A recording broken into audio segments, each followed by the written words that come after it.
Buenas tardes, buenas noches, buenos días, dependiendo de la hora que nos escuchen. Estamos con la cámara central, ahora tenemos una cámara más, cada vez vamos progresando con esto, definitivamente es un logro.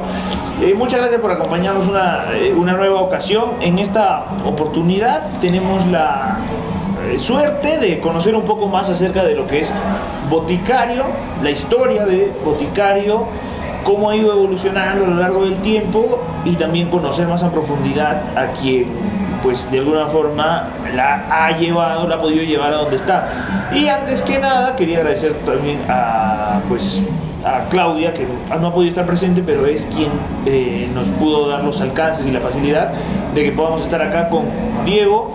Entonces, bueno, ya yo no digo nada más. Diego, muchas gracias por acompañarnos. No sé, tienes el escenario para ti, para que nos cuentes quién es Diego Holzapek y qué rol juega en Boticario. Bien, muchas gracias, chicos, agradecido por la invitación y feliz de compartir con ustedes un poco de la historia de Boticario. Boticario es una marca de gin artesanal. Nosotros nos dedicamos a hacer bebidas alcohólicas. Este es un proyecto que tiene poco más de 5 años. Lo inicié yo y bueno, está creciendo poco a poco y ojalá que cumplamos los objetivos que nos estamos trazando. Listo. Entonces, antes de pasar de plano a Boticario, me gustaría conocer más a esa evolución, ¿no?, de Diego, ¿no? La evolución de Diego, dónde estudió, cuál fue su primera experiencia laboral y cómo de alguna forma, porque es importante, creo, que como emprendedor nos cuentes ese espacio de decisión en el cual dices, ok, ya no sigo en la empresa privada, me dedico a lo mío. Uh-huh. Sí, claro que sí. Bueno, yo estudié Ingeniería Industrial en la Universidad Católica San Pablo. Yo inicié en el 2005, terminé en el 2009, pero antes de terminar, bueno, ya había tenido algunos trabajos, algunas prácticas. Apenas yo termino la universidad, es decir, yo termino en diciembre, en enero empiezo a trabajar en la misma universidad. Ahí hay un área que se crea que se llamaba en ese momento Calidad y Acreditación, que lo que buscaba era acreditar que las carreras de la universidad realmente cumplían estándares nacionales e internacionales. Entonces estuve 2 años ahí, una experiencia muy enriquecedora, aprendí muchísimo. Pero sí tenía el bichito de salir a una industria, ¿no? Yo soy ingeniero industrial, como les digo, ¿no? Entonces sí quería ya salir a una industria. Después de esos 2 años entro a Corporación Lindley, en su momento se llamaba Corporación Lindley, es el embotellador oficial de Coca-Cola para el Perú. Y ahí empiezo en el área de distribución y estoy más o menos 3 años o 3 años y medio. Durante esa época me especialicé en logística, que es hoy en lo que soy especialista. Creo que la mejor escuela de logística es el sistema Coca-Cola como tal, todo lo que implica el sistema. Ahí aprendí muchísimo también. Y en esa época yo postulaba mucho a becas, ¿no?, para hacer una maestría. Yo tenía un objetivo, no sé si estaba bien o está mal, pero mi objetivo era hacer una maestría en el extranjero. No visualizaba dónde, pero sí quería hacer una maestría afuera. Logro obtener esta beca en una universidad en Barcelona, en España, así que me voy a España durante 1 año y cuando vuelvo empiezo a trabajar en fábrica de chocolates La Ibérica.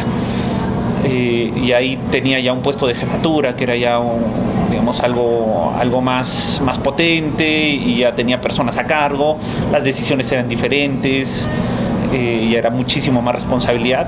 Estuve ahí un par de años y después de eso empiezo a trabajar en Transaltiza, que es una empresa de transportes de la Corporación Cervesur, una corporación que nace en Arequipa.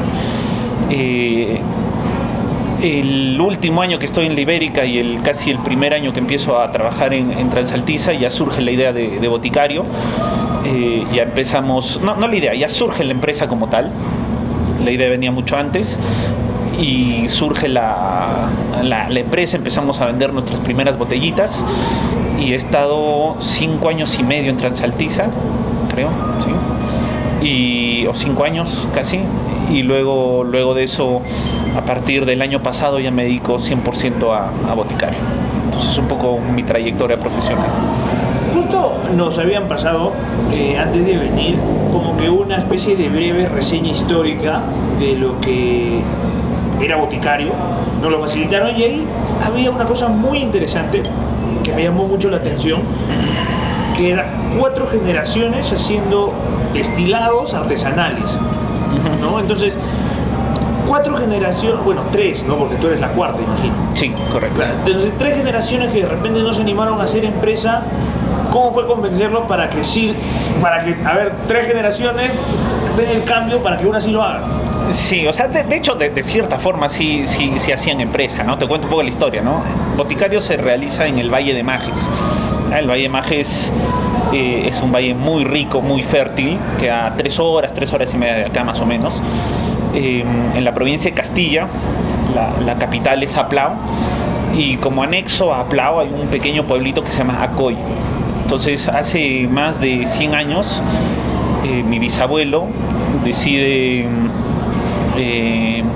formar su vida ahí en Acoy, y él se dedicó a sembrar caña de azúcar y a fermentar el jugo de caña y destilarlo, ¿no? A ese destilado se le conoce como cañazo, aguardiente de caña. En algunos casos se le puede decir que es un ron agrícola, ¿no? Un ron blanco agrícola. En otros países tienen distintas denominaciones, ¿no? En Brasil le dicen cachaza, digamos que Eso era la cachaza. Claro, la cachaza es de caña de azúcar, tal cual, ¿no? Entonces, es un destilado de caña, ¿no? Que puede tener, digamos, sus diferencias, hay algunos procesos de producción, los mismos ingredientes que pueden ser diferentes, pero básicamente es lo mismo, ¿no? Entonces, él se dedicó a hacer cañazo, y él es como que el que inicia la idea de la destilería. Los digamos, abuelos de él eran españoles, y en España había mucho conocimiento sobre temas de destilación, ¿no? O sea, hoy los españoles conocen muchísimo más, hay muchas investigaciones, entonces decidieron empezar la destilación ahí en Acoy. Luego bueno, mi bisabuelo tiene sus hijos, y cada hijo siguió el negocio. Entonces la destilería se parte en varias personas y cada uno seguía haciendo su propio destilado, pero dependían, digamos, de la destilería, de la primera destilería que era de mi bisabuelo. Entonces mi abuela decide comprar sus propios equipos, comprar su propio alambique, su propio molino, ¿no? Que le conocen como trapiche, e invertir en su propio terreno para que ella misma pueda hacer el destilado. Entonces eso fue un gran cambio, ¿no? Porque ya no, antes lo que hacían eran 11 hermanos, ¿no? Entonces a ti te tocaba trabajar en enero, a ti en febrero, a ti en marzo, así, ¿no? Entonces si no te tocaba no trabajabas, ¿no? Entonces hoy suena eso tal vez bastante lógico, ¿no? Pero en ese momento, cuando mi abuela toma la decisión, es algo totalmente disruptivo para ellos, de separarse de la familia y ella seguir con la destilería por su lado. De hecho, más hermanos hacen lo mismo y cada uno tiene. Y luego de eso, la destilería pasa a mi mamá, y mi papá la ayuda, ¿no? Mi papá es ingeniero agrónomo, entonces él ya con otra visión empieza a formalizar un poco más la destilería, ¿no? Entonces ya dejan de hacer procesos tan manuales, sino ya procesos algo más automatizados, pero sin quitar, digamos, lo artesanal que siempre se ha hecho. Y así veníamos haciendo nosotros el aguardiente caña, el cañazo. El cañazo se vende hoy a las personas que van a la casa y te compran. En muchos casos se vende a granel, y es una bebida muy, muy, muy popular en la Sierra de Perú. Y bueno, yo toda la vida los he visto a mis papás cómo lo hacen. No solo hacemos cañazo, hacemos pisco y hacemos otras cosas, y los ayudaba y conozco los procesos y todo, ¿no? Entonces, un día decido cambiar un poco eso y tratar de sacar, en base al cañazo y a lo que sabemos, hacer un producto nuevo, ¿no? Y en este caso dimos con el gin, ¿no? ¿Y cómo fue que o sea, el proceso, cómo fue que se te dio la idea? O sea, ¿cuál fue el proceso? De llegar al gin. De pasar de tragos de repente más convencionales, pisco, cañazo, a decir gin. Porque creo que el gin no es una bebida muy común. No, Sí, claro. No, lo que sucede es que, o sea, en verdad yo estaba trabajando en la Ibérica, me parece, en ese momento, y yo estaba feliz y no pasaba nada, ¿no? Y yo jamás pensé ver la destilería de mis papás como un negocio futuro, ¿no? De hecho, mi idea era llegar a ser gerente general de una gran industria, y eso es lo que yo apuntaba, ¿no? Yo con mi entonces enamorada ya veníamos teniendo una relación de 9 o 10 años, ¿no? Entonces yo estoy con ella desde que yo tengo 20 años, ella tiene 18 años, ¿no? Entonces decidimos casarnos. Pero más por el impulso de querer estar juntos, de formar una familia, ¿no? Y cuando empezamos pues a hacer el presupuesto del matrimonio, dije, bueno, esto está carísimo, ¿no? No me alcanza para casarme, ¿no? Entonces, para la recepción más que todo, ¿no? Entonces, cuando empezamos a hacer el presupuesto, yo hice el presupuesto de bebidas, dije, imposible que yo voy a pagar esto. Dije, no, esto no se puede, ¿no? Y lo que yo le dije a Noelia es mi esposa, le digo, Noé, yo voy a hacer las bebidas del matrimonio, porque si yo sé hacer pisco, yo sé hacer distintas otras bebidas, mejor las produzco yo, nos sale más barato y es una bebida de calidad, ¿no? Porque yo la estoy haciendo, ¿no? Yo sé lo que estoy haciendo. Me dijo, ya, bacán, ¿no? Nunca lo había hecho yo solo, siempre había sido yo un apoyo de mi papá. Entonces me acerco donde mi papá y le digo, mira, papá, permíteme que esto lo haga yo solo. Le digo, o sea, porque es para mi matrimonio, es algo especial y quiero hacerlo yo solo, ¿no? Entonces me dijo, ok, hazlo tú solo, tienes libertad de usar las máquinas, de usar lo que tengas que usar para hacerlo. Entonces quería hacer pisco. Entonces yo mismo coseché las uvas, las desgrané, las lavé, traje unos amigos para que me ayuden a hacerlo, ¿no? Nosotros pisamos la uva, hice absolutamente todo. Pero tuve un error de cálculo, ¿no? Yo solo quería hacer 30 botellas y me salieron 300 botellas. Disfrutaron el matrimonio. Sí, no, el matrimonio buenísimo, ¿no? Lo disfrutábamos, se terminaron las 30 botellas, ¿no? Pero y esa cantidad las 300 botellas. No, 30 nomás terminaron y me quedé con 270. Y las 300 botellas te salieron más baratas que lo que había calculado. Sí, muchísimo menos. Obviamente, a ver, o sea, entendamos que yo lo hice para un consumo propio, ¿no? O sea, si es que tú ya lo quieres hacer para vender, ahí tienes que meterle los impuestos, el impuesto selectivo, envases, etiqueta, registro sanitario, distribución, es todo un tema, ¿no? Pero cuando las haces tú mismo para ti, o sea, es mucho más barato. Entonces tomamos las 30 botellas y me sobraron 270, ¿no? Entonces dije, bueno, ¿qué hago con estas 270 botellas, no? Entonces empecé a embotellarla en una botella cualquiera, ¿no? Y sin etiqueta, sin nada, ¿no? Así. Y empecé a ofrecer, ¿no? Oye, ¿no quieres un pisquito, no? Tengo por ahí, ¿no? Y empecé a vender a los amigos, a la familia. Con los que te quedaron del matrimonio. Sí, lo que me quedó del matrimonio, ¿no? ¿Qué iba a hacer con 270 botellas, no? Entonces, más por necesidad que por otra cosa, ¿no? Y ya la gente me empezó a decir, oye, qué rico, sabes hacer las cosas, ¿no? O sea, salió bien, que no sé qué. De hecho, creo que nunca he vuelto a hacer un pisco tan bueno como el que hice esa vez. O sea, lo hiciste con amor. Sí, lo hice con amor. O sea, después de eso lo he hecho todos los años, hago pisco y nunca me ha vuelto a salir de la forma que me salió esa vez, ¿no? Y ahí tengo, bueno, todavía mi lote que me lo he decidido guardar, ¿no? Pero bueno, entonces empecé a vender y vi que eso era un negocio interesante, ¿no? Y dije, bueno, esto funciona. Y empecé a hacer algunas pruebas con otros destilados, ¿no? O sea, quise en verdad empezar con pisco, pero las barreras de entrada para hacer pisco eran muy altas para mí en ese momento, ¿no? O sea, porque te piden un mínimo de stock, te piden una infraestructura de cierta forma, y de hecho no conocía, digamos, una comunidad de pisqueros que me apoyen. Entonces dije, bueno, voy a hacer otras cosas, ¿no? Así que decidí hacer ron, ¿no? Entonces el ron igual se hace a base de caña de azúcar, ¿no? Entonces como que tú sigues pues la receta, ¿no? Entonces te dicen primero haz esto, ¿no? Y el último paso decía, y espera 5 años, ¿no? En barrica de roble, porque se tiene que añejar, ¿no? Entonces lo puse en barrica y dije, bueno, ¿y ahí qué hago? ¿Qué hago 5 años? Entonces en ese momento es que empecé a hacer pruebas y había ya una tendencia a nivel mundial y mucho más en Perú del consumo de gin. Entonces empecé a hacer una prueba de gin en lo que salía el ron y era justo esta primera etiqueta la que hicimos, ¿no? La de boticario London Dry. Y esa etiqueta, o sea, la hice un montón de pruebas, ¿no? Esto me demoró como un par de años, o sea, no es que lo haya hecho de la noche a la mañana, ¿no? Claro. O sea, todo esto que les cuento es en 2 años. Y para esto, en ese momento estabas en Ibérica, trabajando en Ibérica, ¿o Sí, trabajaba en la Ibérica, sí, trabajaba en la Ibérica. ¿Y con eso te financiabas para ir haciendo las pruebas? Sí. Igual era poco lo que se gastaba, ¿no? Entonces compré un pequeño destilador de pruebas, que era un destilador que me podía hacer 6 botellas por lote, ¿no? Entonces en una noche yo podía hacer 6 botellas, ¿no? Entonces hice el primer lote, salió la primera botella, lo probé y dije, bueno, este es el sabor que queremos, ¿no? ¿Cómo era mi rutina, no? Yo enseñaba en la universidad, entonces yo terminé de trabajar en la Ibérica, eran de 6 creo, de 6:15 a 9:15 me iba a la universidad a enseñar.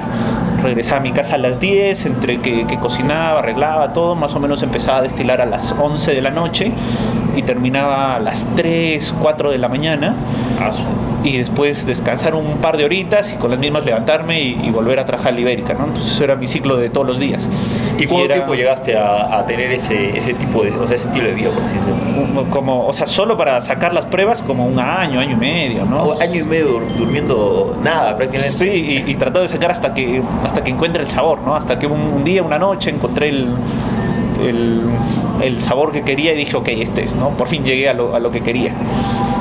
Y dije, bueno, ya ahora tengo que embotellarlo, ¿no? Entonces ahí ya empezó el proceso ya de elegir el nombre, el tema del marketing y todo, hasta que en el 2019 saco la primera botella a la venta. Y claro, no sabía cómo vender, ¿no? Entonces agarré la botellita, la puse, 6 botellas, ¿no? Las puse en mi mochila y me fui a caminar por el centro a ver a qué bar le vendía, ¿no? Claro. Y esa misma noche hice mi primera venta. Sí. ¿Y cómo nace Boticario? Porque leí en el panfleto, pero no entendí muy bien. ¿Boticario era por la botica en la cual Sí. destilaba?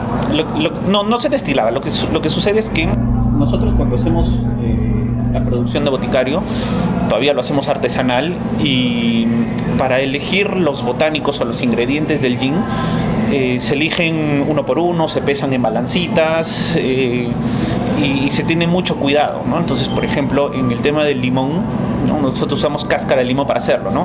Entonces yo mismo voy, corto los limones, veo que esté, digamos, lo más limpio posible, que se mantengan los aceites esenciales, entonces cortamos, pesamos y tiene nuestra fórmula, y eso lo colocamos a la destilación. Entonces, cuando nosotros queríamos elegir el nombre, asemejamos mucho la forma en la que nosotros producimos con el oficio de boticario de antaño, ¿no? Antes no existían las farmacias como las conocemos hoy en día, sino lo que existía antes eran las boticas. O sea, la diferencia es que tú cuando vas a hoy a una farmacia y le dices me duele la cabeza, bueno, te dan una pastilla y con eso te vas, ¿no? Ahí en la botica tú ibas y decías me duele la cabeza y te hacían ahí un preparado de hierbas y de cosas y te decían tómate esto, ¿no? Entonces tú te lo tomabas y ya te dejaba de doler la cabeza. Entonces en la botica atendía el boticario. Entonces esa mezcla de hierbas, ese tipo de cosas se asemejaba mucho a lo que nosotros hacíamos. Y también el boticario del Valle de Majes era mi abuelo.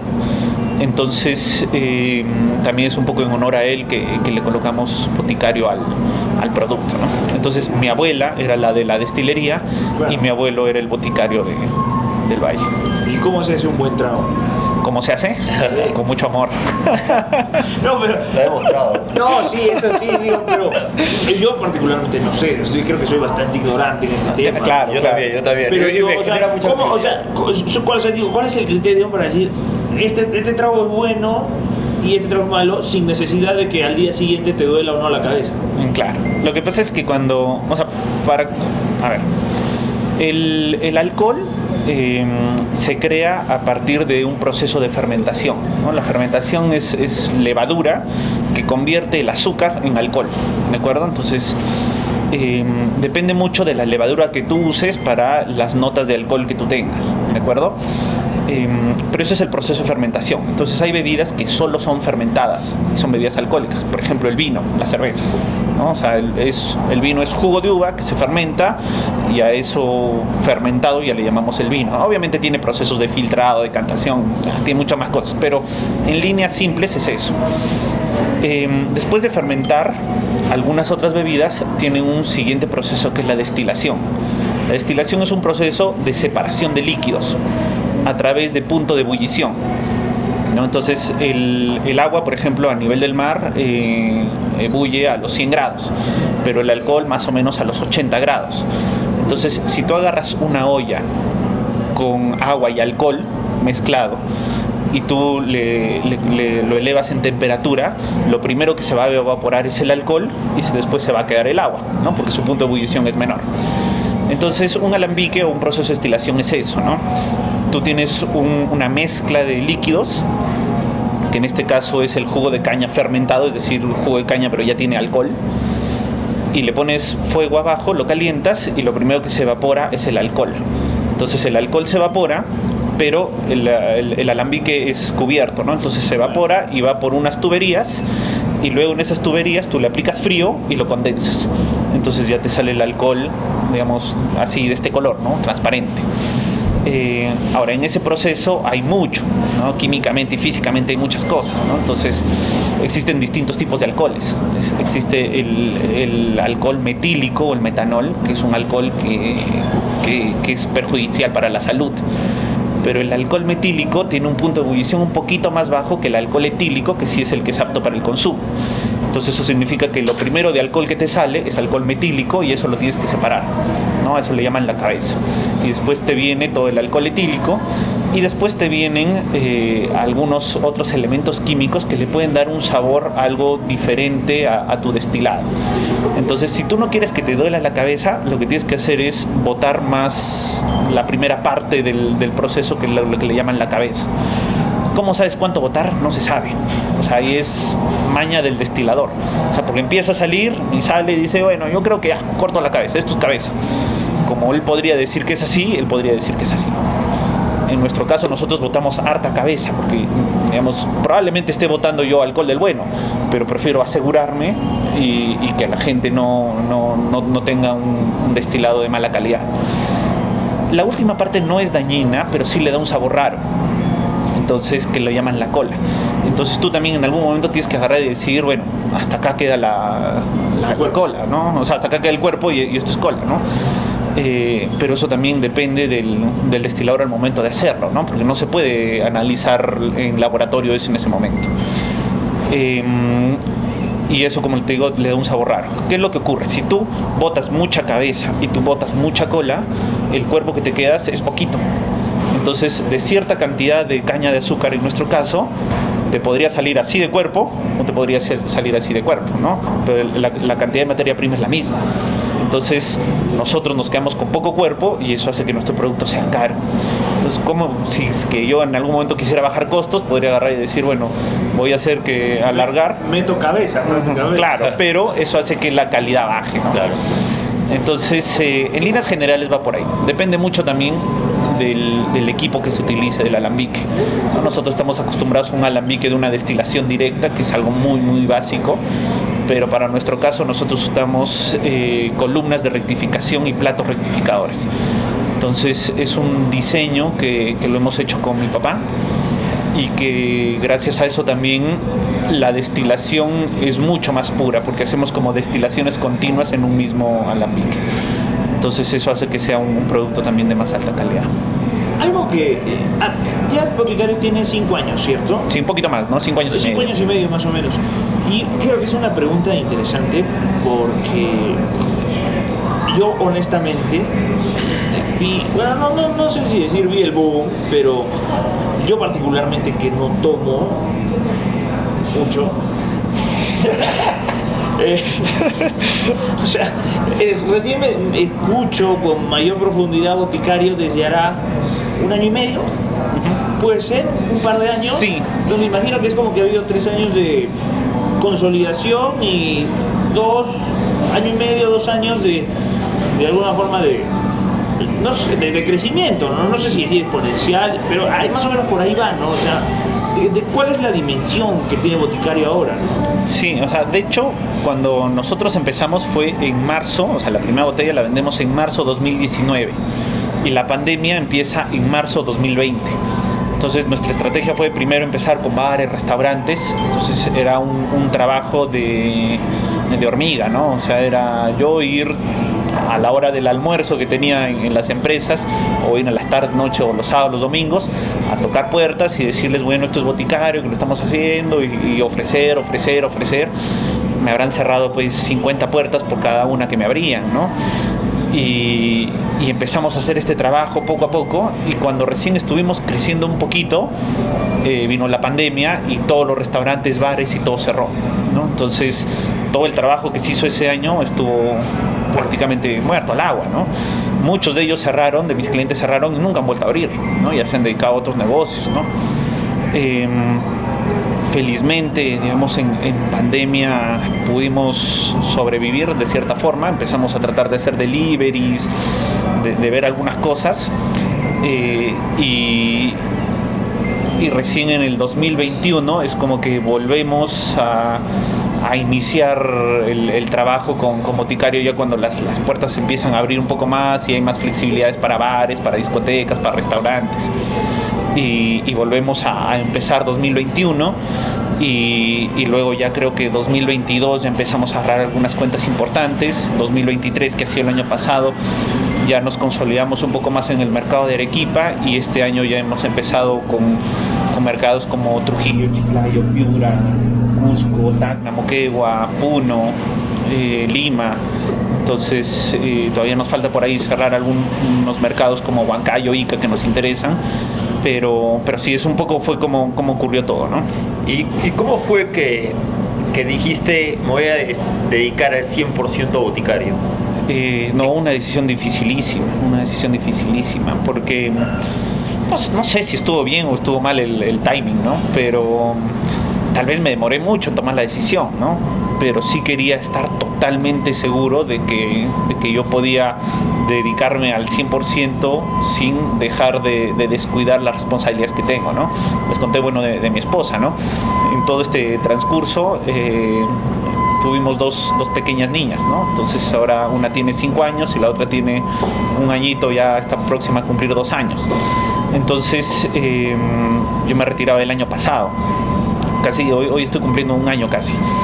Entonces tenía una hijita de 1 año, ¿no? Y la otra hijita de 4 años, ¿no? Entonces tomar la decisión de salir para mí fue súper difícil, ¿no? Tratamos de ser ordenados, y yo trataba de delegar mucho al equipo, y el equipo era el que se hacía cargo, pero sí llegó un momento en que sí necesitaban que yo esté presente para tomar algunas decisiones importantes. A veces nos sentábamos con clientes y el cliente necesitaba que alguien tome una decisión en ese momento, ¿no?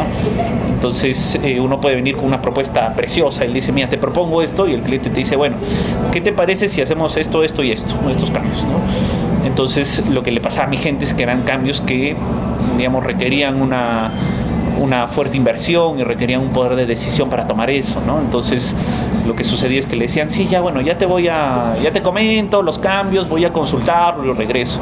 Y eso hacía que nuestros cierres de ventas no sean tan rápidos ni tan seguros. Porque se enfriaba. Sí, la opinión mía es eso, se enfría. O sea, si tú no lo haces en ese momento, probablemente lo pierdas el cliente. Entonces necesitaban, no que yo esté sentado en esa mesa, pero sí que en ese momento me puedan llamar y me puedan decir, oye, Diego, necesito aprobación para tal cosa, y yo les diga que sí.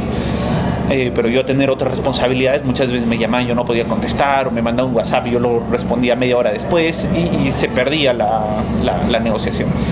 Entonces sí sentí que para dar el siguiente paso necesitaban que yo esté 100% ahí.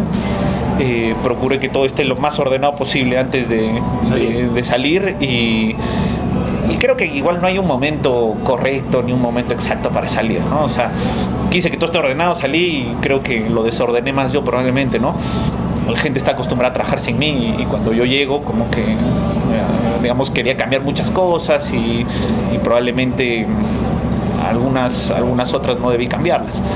Pero bueno, ya nos acostumbramos, ya se acostumbraron a mí, o sea que ya hoy otra vez estamos enrumbados, ¿no? ¿Y cuál fue el mayor obstáculo, por así decirlo, una vez creado Boticario?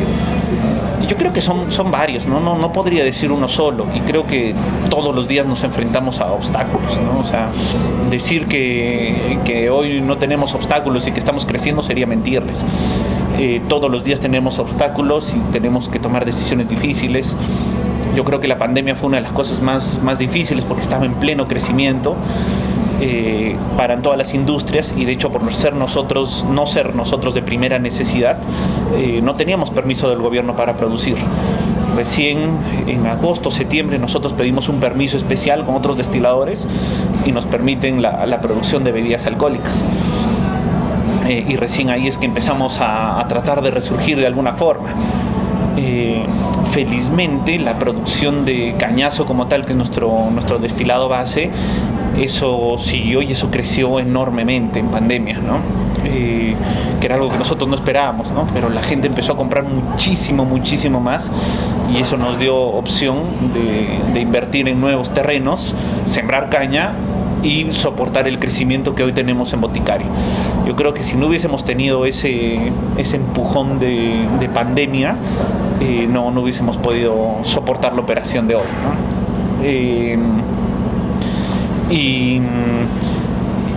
Y bueno, ese creo que es uno de los grandes obstáculos, y como les digo, tenemos obstáculos todos los días, ¿no? O sea, siempre tenemos problemas puede ser algún problema de producción, tenemos problemas con alguno de nuestros clientes.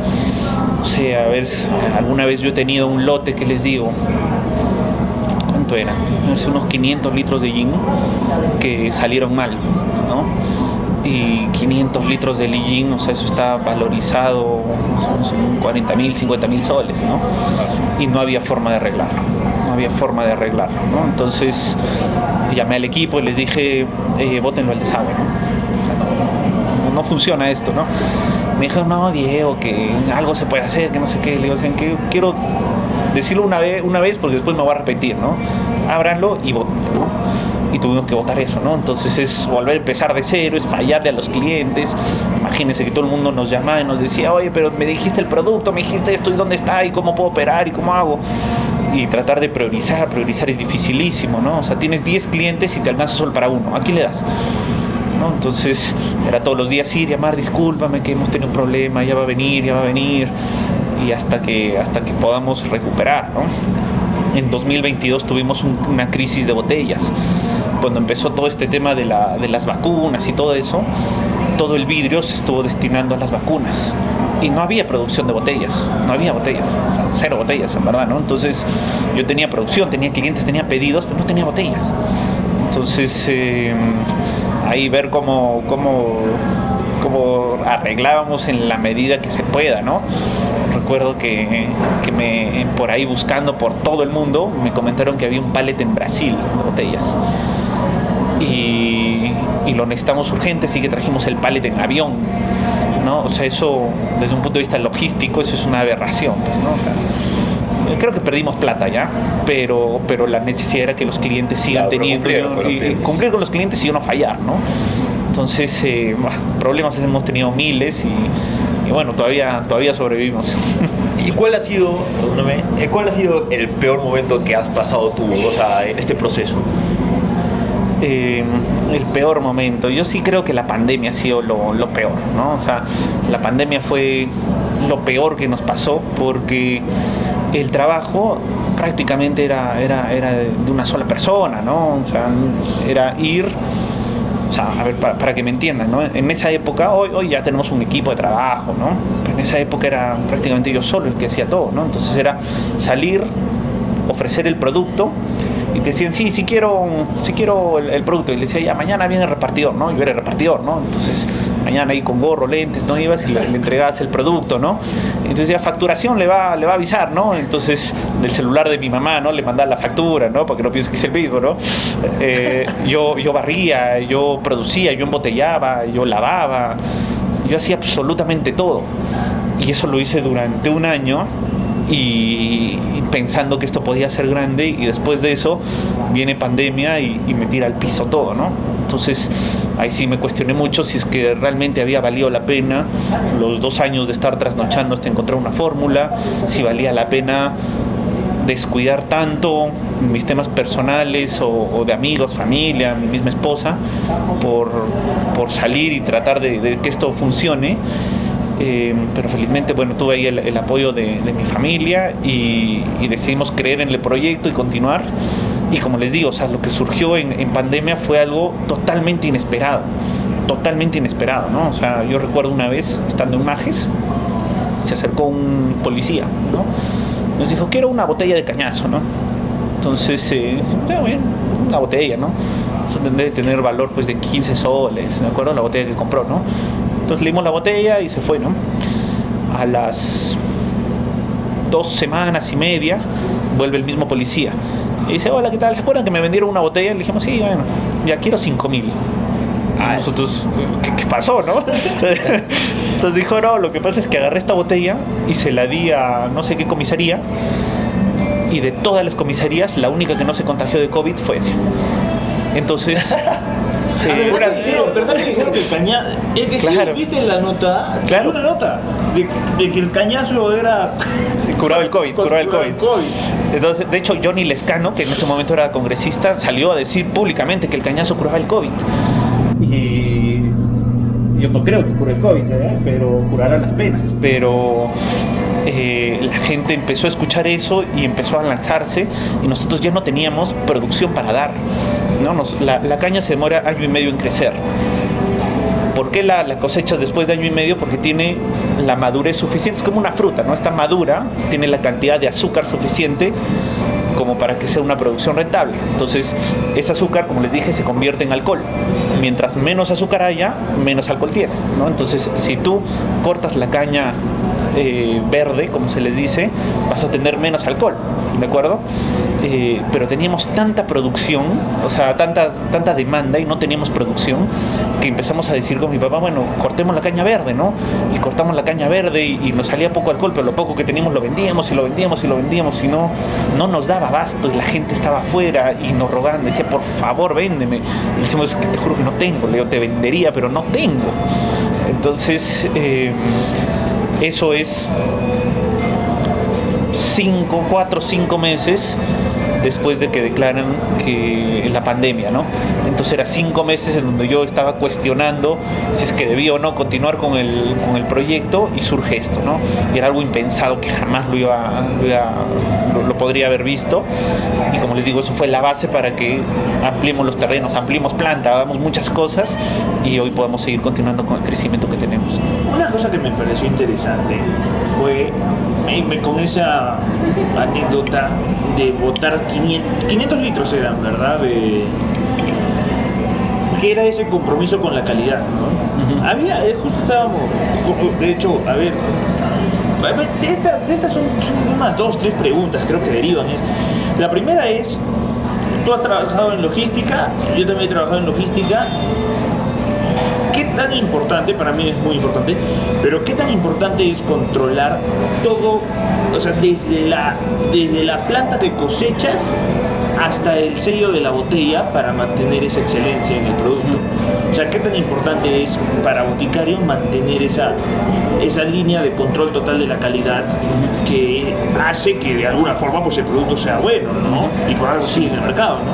Y la otra era o sea, esa era una primera, ¿no? Y la otra era, una cosa es que haya un control total de la calidad desde el inicio hasta el final, y otra es, yo Diego, dueño, para mí es importante eso, pero cómo se lo transmito al equipo de que eso también es importante, y no necesariamente implica que perder plata por botar 500 litros de algo que está mal cuando podría haber sido usado, uh-huh, y hacernos los locos y lavarnos las manos, ¿no? O sea, es esa, ¿no? ¿Qué tan importante es en el proceso y qué tan importante es en transmitir una cultura de excelencia? Uh-huh. Sí, de hecho nosotros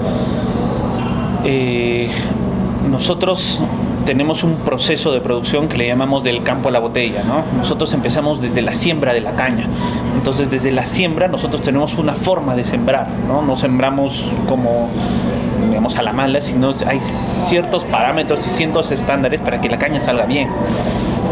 Nuestro mismo corte de la caña, ¿no? La cosecha de la caña también sigue un estándar, ¿no? Nosotros, existen distintos métodos de cosecha, pero nosotros usamos uno en específico que es mucho más laborioso, que es mucho más caro, pero nos garantiza de que el producto esté mejor. El tema de molienda lo mismo, el tema de fermentación es lo mismo, ¿no? Yo todavía utilizo las tinajas que utilizaba mi abuela, ¿no? Y que venían de mi bisabuelo, ¿no? O sea, esas tinajas son de 1700. Esas mismas tinajas es donde nosotros fermentamos. El alambique que nosotros usamos es un alambique también diseñado por mi abuela, en base a planos de mi bisabuelo. Entonces es un alambique que hoy tú lo miras, puede estar algo antiguo, pero es un alambique que tiene una ingeniería muy muy avanzada para la época, y de hecho para hoy sigue siendo muy avanzada y es parte de la calidad del producto. Y lo mismo pasa con el proceso ya de envasado, ¿no? O sea, nosotros tratamos de cuidar todo.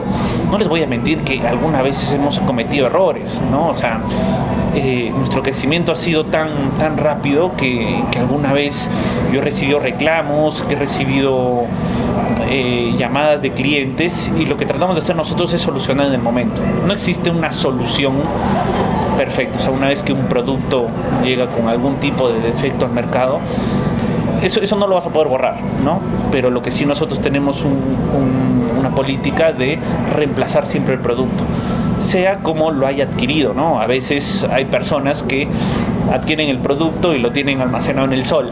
Entonces, está todo deteriorado, y me dicen, oye, mira, la etiqueta está así descolorida, que no sé, que no ha salido así de mi almacén, ¿no? Pero tenemos el compromiso de cambiarles y darles un buen producto.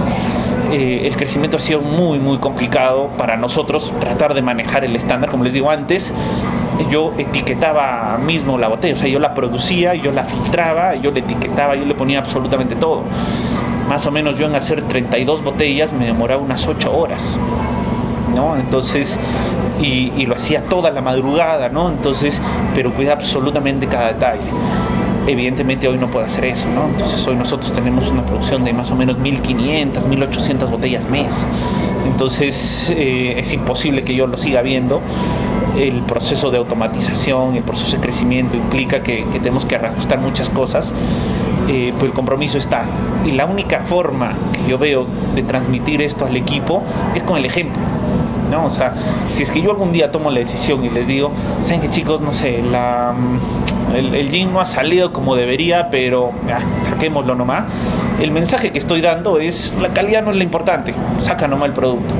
Pero si es que yo voy y les digo, boten esto, o esto no sale, o volvamos a reprocesar todo, el mensaje que les doy es, la calidad es primero, y después viene el tema de precio o la pérdida que podamos tener, ¿no?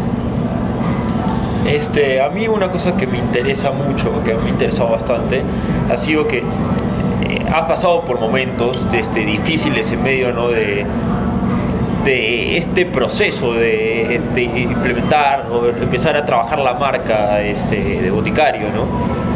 Pero a mí una cosa que me cuestionaba mucho era que en algún momento tú dijiste, pucha, ¿para qué me fui a meter en esto?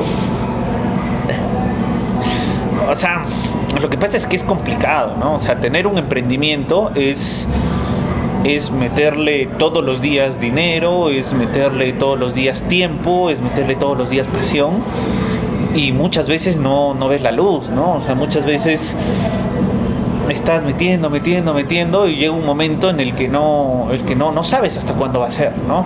O sea, yo decía, ojalá que me llegue un pedido gigante, ¿no? Y decía, bueno, si me llega el siguiente mes, recupero, si me llega el siguiente mes, recupero, y nada. Llega un momento que yo ya no tenía para colocar más dinero, ¿no? O sea, el sueldo que yo ganaba ya no me alcanzaba, ¿no? Entonces, decía, bueno, mi tarjeta de crédito nomás, ¿no? Entonces, ¿qué es la peor forma de inversión? Yo lo sé, pero no había otra forma para mí, ¿no? Entonces ya me había hecho préstamo, empecé a utilizar tarjeta de crédito, saqué todas las tarjetas sabidas y por haber, las que te dicen que no debes usarlas, la de estas grandes cadenas, no banco, o sea, ya, de Ripley, o todas esas, todas, la Ripley, Estilos, todas las tenía y todas las usaba para meter dinero, ¿no? Y no solo era dinero, era tiempo, era estar ahí metido y era pensar y ver cómo hacer y no solo producir, sino salir a vender y tratar de que esto funcione. Y en algún momento funcionó, ¿no? O sea, en algún momento funcionó, ¿no? Entonces, no sé, es complicada la decisión, ¿no? O sea, porque yo probablemente me podía haber rendido, ¿no? Este no es el primer emprendimiento que tengo. O sea, yo ya tuve antes un emprendimiento que fracasó. Y yo en algún momento aprendí a decir, hasta acá queda. O sea, ya no puedo dar un sol más en este emprendimiento. Y con mucha pena lo cerramos, tenía mi socio, que es mi amigo, lo cerramos, salió y todavía debemos pagar la deuda muchos años después, pero lo cerramos. Entonces, yo cuando empezaba a dar esto y sentía que ya no podía, creo que nunca tuve esa sensación de mi primer emprendimiento de decir, bueno, hasta acá llegó. Yo creo que el día que yo tenga esa sensación, ese día la cerraré, ¿no? Pero a pesar de todas las dificultades no me ha tocado todavía esa sensación, ¿no? Entonces es difícil de explicar, ¿no? No hay un tema objetivo ahí. Es un poco más el sentimiento que uno tenga, ¿no? Entonces creo que uno no se debe enamorar tanto de su emprendimiento que desgastar su vida personal, pero tampoco uno no se debe rendir tan fácil. Entonces encontrar ese punto es un punto muy, muy, muy difícil, ¿no? Entonces felizmente todavía no me ha pasado, así que sigo para adelante, ¿no? Eso deriva, ¿sabes qué? De una pregunta, perdóname, que me parece vital hacerla, que es ¿qué papel jugó Noelia? O sea, ¿cuál fue el costo de renunciación de ella para que tú puedas lograr tu sueño? No, muchísimo. Y de hecho hoy ella me acompaña en todo, ¿no? A ver, yo he sido una persona muy, muy ausente y Noelia me ha entendido, me ha soportado, ¿no? O sea, he sido ausente con ella, he sido ausente en algunos casos con mis hijas. Y ella nunca me ha cuestionado, nunca me ha juzgado. De hecho, hoy todavía nunca me lo ha dicho, ¿no? Yo sé que he sido ausente, a ver, no soy loco para decir que lo hice todo bien, ¿no? O sea, yo sé que cometí ahí alguna falta y sé que no fue lo que probablemente se espera de una familia normal. Yo creo que Noelia me soportó mucho, pero Noelia también ha sido la fuerza para que yo siga con esto, ¿no? O sea, el día que me quería rendir, digamos, cuando eres una familia, la decisión no la toma uno, ¿no? Y el día que me quería rendir, ella me decía, no, sigue, vamos, podemos. Ella misma me ha ayudado, ella me buscaba soluciones, con ella hemos etiquetado, hemos embotellado, hemos producido, hemos hecho un montón de cosas. Ella es odontóloga, ¿no? Entonces ella está en un negocio totalmente ajeno a esto, pero ya desde el año pasado tuvimos la decisión de que ella se incorpore a la empresa y hoy, de hecho, ella toma muchísimas decisiones y hay muchas cosas que a mí me dice, mira, a ver, yo estoy acostumbrado a hacer todo en esta empresa, ¿ya? O sea, yo sé hacer todo porque lo he hecho de todo, lo he hecho muchas veces, pero y tal vez tenga algún problema de delegar, ¿no? Hoy Noel es la que me dice, mira, bueno, a partir de ahora tú esto ya no lo ves, a partir de ahora esto no lo ves y dedícate a esto y nos enfocamos y eso es el que esta empresa siga creciendo, ¿no? Y ya para ir cerrando, dos preguntas muy puntuales, ¿no? Es ¿cuál es el boticario futuro de acá? No sé, no digo 5 años, o sea, yo creo que ponerle tiempo a las visiones es una cosa que la escuela de administración ha enseñado bastante mal y es una mala práctica, porque la misión trasciende, y aparte es constante en el tiempo, ¿no? Entonces, ¿cuál es el boticario de acá a unos años? Y la pregunta final es, ¿cómo te diste cuenta que la persona con la que te casaste era con quien querías compartir tu vida? Es una pregunta súper difícil. Empecemos con el tema de Noelia, ¿no? Yo a Noelia la conozco en el colegio, o sea, yo estaba en quinto de media y ella estaba en tercero de media, y desde ahí somos enamorados y hemos seguido juntos, y no hemos sido una pareja de las que vuelven, terminan, ¿no? Entonces hemos tenido una relación constante, hemos tenido nuestros altos, nuestros bajos, como todos, ¿no? Yo me he ido un año a estudiar, ¿no? Y obviamente ella se ha quedado, hemos tenido una relación a distancia y creo que siempre hemos estado juntos y siempre nos hemos respetado. Probablemente siempre supe que Noelia era la persona, ¿no? Y desde muy joven, ¿no? ¿Cómo lo sé? No lo sé, ¿no? O sea, pero desde que el día que estuve con ella, desde que éramos enamoraditos, yo siempre pensé que ella era la persona. Y desde ese momento hasta hoy, que tenemos 2 hijas y seguimos juntos, creo que jamás lo he dudado, ¿no? Y ahora, ¿cómo veo Boticario en el futuro? Bueno, Boticario es un producto que yo le tengo muchísimo cariño, pero yo siempre he pensado que lo mío es hacer bebidas y lo mío es ser una destilería versátil. Entonces hoy hacemos gin, sí, pero hacemos pisco, hacemos ron. ¿Se acuerdan que les dije que hace 5 años hicimos ron? Bueno, pasaron los 5 años, ¿no?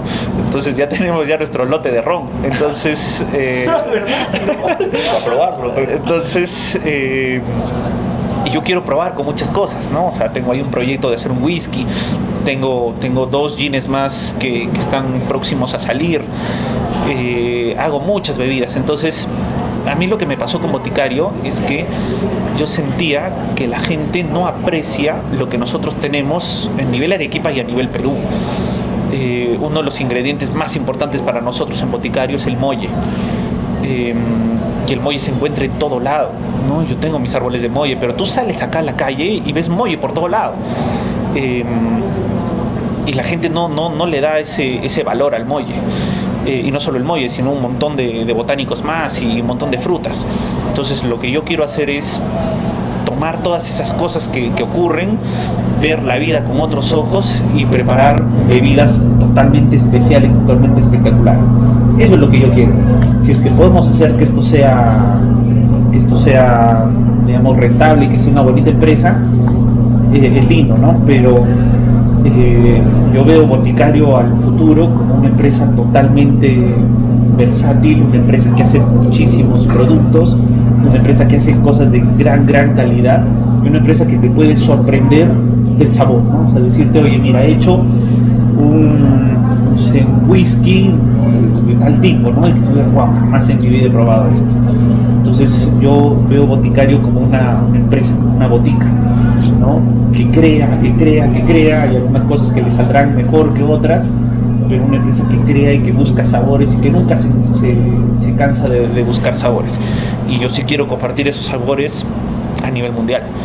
O sea, no me quiero quedar en Arequipa, no me quiero quedar en Perú, quiero que a nivel mundial la gente diga, wow, mira, o sea, hay alguien que está lo suficientemente loco para agarrar esta fruta con este botánico, haber creado este producto y haberlo embotellado y compartirlo con todos. Y eso es lo que me gustaría a mí de Boticario. Y un último mensaje que quieras dar a las personas que quieren comenzar su emprendimiento pero no se deciden el camino. O no se deciden o dicen, pucha, saben qué quieren hacer más o menos, pero dicen, pucha, y si pasa esto y si pasa el otro. Claro, bueno, yo siempre creo que hay 2 aspectos que para mí son sumamente fundamentales. Si uno quiere emprender, uno tiene que estar enfocado y uno tiene que ser resiliente. Enfocado significa que tú tienes que hacer las cosas que realmente importan, porque cuando tú tienes que hacer todo, no te va a dar el tiempo para hacer todo, y lo que tienes que hacer es lo que realmente importa. Si uno quiere empezar a emprender, de lo más importante que uno tiene que hacer es saber vender y empezar a vender y enfocarse en conocer al cliente, conocer sus necesidades, satisfacer sus necesidades, ¿no? De nada vale tener un excelente producto si es que al final no le entregas el día que te comprometiste en entregarle, ¿no? Entonces, para mí enfocarse es muy importante, porque en una empresa hay miles de cosas por hacer, pero hay que hacer lo más importante. Para mí eso es enfoque. Y el otro tema es la resiliencia. Resiliencia es que a pesar de todas las adversidades y a pesar de todo lo difícil que puede ser emprender, no te rindas. Y cuando digo no te rindas, tal vez no de este proyecto, tal vez el proyecto para ti es otro, ¿no? Así yo, como les conté, yo tenía otro emprendimiento y el proyecto para mí al final fue este. Entonces, resiliencia es a pesar de todo, no rendirte y a pesar de todo, seguir con la frente en alto y hacer las cosas que uno le apasiona, ¿no? Justo hace poco conversaba con Noelia y con nuestro coordinador de finanzas, un problemón que para ellos es un problemón, ¿no? Yo lo veía, bueno, se soluciona, se hace y sigamos para adelante y esto se puede hacer, ¿no? Y nuestro coordinador le decía a Noelia, le dice, siempre es así, Diego, de tan optimista, de tan tranquilo. O sea, a ver, no es que no me preocupe, sí me preocupa, pero tengo la confianza de que estas cosas se pueden solucionar. El día que yo pierda esa confianza o el día que yo me desespere, yo creo que esto se cae. Entonces, para mí la resiliencia y el enfoque son súper importantes. Y hace poco recibí el consejo de un chico también de industrial, de un emprendedor, que me pareció espectacular y también se los digo. Mucho más coloquial, pero se los cuento como tal. Cuando a él le preguntaron, le dicen, ¿cuál es el mejor consejo que le podrías dar a los emprendedores? Él dijo, sin miedo y sin vergüenza. Y me parece que eso es un consejo espectacular también. Listo, Diego, muchísimas gracias por habernos dado este espacio, de verdad, sin duda alguna, la historia de Boticario y de alguna forma también desde Entre Café y Cerveza, contribuido quizás un poquito a la difusión, ¿no? De lo que es sin duda alguna algo que a mí y a Alejandro nos alegra, ¿no? Llevar ese mensaje de que las cosas sí pueden hacerse, de que los sueños pueden concretarse, de que generalmente tú estás solamente a un paso de empezar a subir por la escalera de lo que es tu éxito, ¿no? Entonces, muchas gracias, Diego, por acompañarnos y muchas gracias por contarnos la historia que es, pues, Boticario. Muchísimas gracias a ustedes por compartir esto y espero que también esto sirva para los demás para saber que las cosas se pueden hacer, que no todo es bonito y que no todos son éxitos, sino requiere también de mucho esfuerzo. Así que muchas gracias también a ustedes. Muchas gracias por acompañarnos una vez más. Desde Entre Café y Cerveza nos encontramos en alguna próxima oportunidad. Un beso a todos. Hasta luego.